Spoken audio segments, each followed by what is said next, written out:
Bonjour et bienvenue dans cette capsule vidéo où nous parlons de la programmation blockchain, technologie et applications. Dans cette capsule vidéo, nous allons nous attaquer au smart contract. Qu'est-ce que c'est et à quoi cela sert? Alors, pour revenir là-dessus, il faut comprendre que la première blockchain qui a été développée, c'est bien le Bitcoin, la blockchain Bitcoin. Et elle a permis de faire un certain nombre d'opérations, mais elle était assez limitative parce qu'elle ne permettait pas de faire des actions automatiques ou du moins d'automatiser un certain nombre de choses. Plus simplement, euh, les utilisateurs n'avaient pas la possibilité de créer un code qui va s'exécuter automatiquement. Et c'est cela qui les a poussés à pouvoir concevoir et créer une seconde blockchain sur laquelle on a pu exécuter des codes. Et c'est de là qu'est née la blockchain Ethereum sur laquelle on a pu exécuter de petits bouts de code appelés des smart contracts. Pour mieux visualiser cela, nous allons prendre un exemple. Prenons l'exemple de Sophie. Sophie a souscrit à différents types d'assurances. Elle est assurée en cas de retard d'avion. Quand il y a un retard d'avion dans sa compagnie aérienne, alors elle doit recevoir de l'argent en compensation. Elle est aussi assurée parce qu'elle fait de l'agriculture et s'il y a une tempête de neige, alors elle doit recevoir une compensation. Et aussi, elle a assuré sa batterie, la batterie de son véhicule. Et donc, s'il y a une panne au niveau de la batterie du véhicule, elle doit recevoir une compensation par rapport à cela. Dans le fonctionnement normal de ces contrats d'assurance, qu'est-ce qui va se passer si jamais l'un de ces événements arrive? Alors, la première étape, c'est que Sophie va prendre le temps de réunir les pièces justificatives de chacun de ces événements. Elle va devoir justifier que, effectivement, son avion, son vol est arrivé en retard et en espérant qu'elle n'ait pas jeté le billet d'avion ou quoi que ce soit, elle doit réunir ces pièces justificatives et doit pouvoir montrer que telle date, effectivement, il y a eu une tempête de neige, donc justifier cela. Elle doit aussi pouvoir justifier que la batterie de son véhicule qui est tombée en panne, c'est effectivement une panne de la batterie et pas une autre panne. Donc, il y a cet énorme travail de réunir, de fournir les pièces justificatives. Ensuite, les différentes compagnies d'assurance vont vérifier ces informations, vérifier que le vol était effectivement en retard, qu'il y a eu une tempête de neige à ce jour-là, que la panne du véhicule provient effectivement de la batterie. Ensuite, selon les clauses du contrat, ils vont décider de rembourser ou pas et à quel montant et à quelle période selon les différentes clauses du contrat.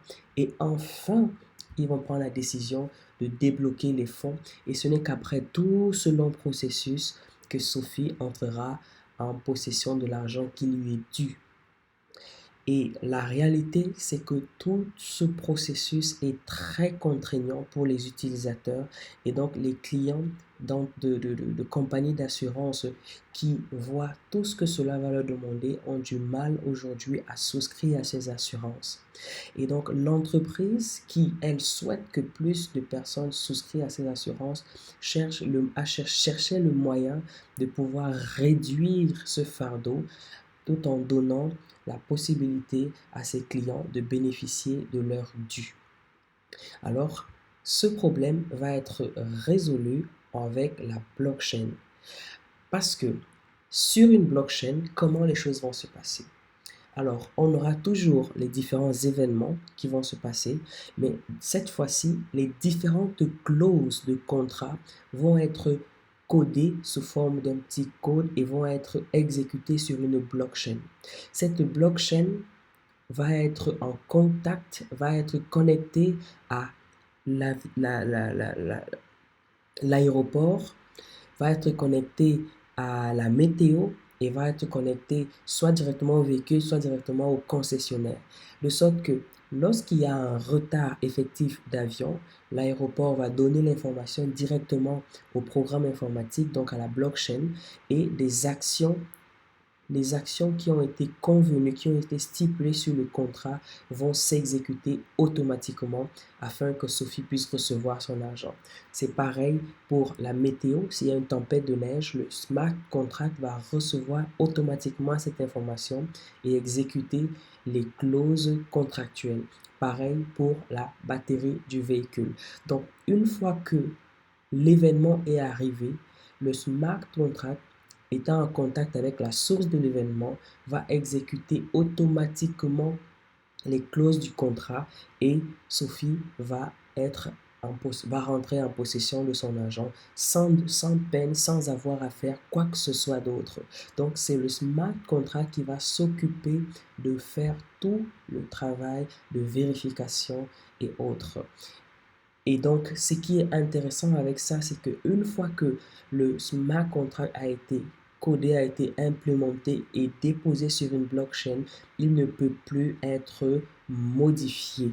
Il n'y a pas, l'assureur ne va pas venir modifier les clauses du contrat et aussi le client ne pourra pas venir modifier parce qu'on a vu le principe d'une blockchain. Lorsqu'on a une information qui est enregistrée sur la blockchain, elle est de manière définitive et s'il y a une modification, tout le monde sera au courant de cette modification. Nous allons terminer avec cette petite définition qui résume ce que c'est qu'un smart contract. Les smart contracts sont des programmes informatiques qui enregistrent et ou exécutent les termes d'un contrat lorsque les échéances arrivent à terme. Et pour ce contrat, ça peut être un prêt financier, l'émission d'une action, un vote, un contrat de mariage, voilà, tout type de contrat. Mais au préalable, il faudrait que les caractéristiques de ce contrat aient été au préalable clairement définies. Donc, les smart contracts sont des programmes informatiques qui vont être enregistrés ou exécutés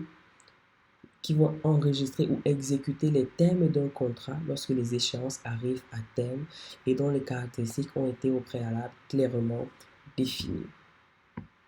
Merci pour votre attention et rendez-vous à la prochaine vidéo.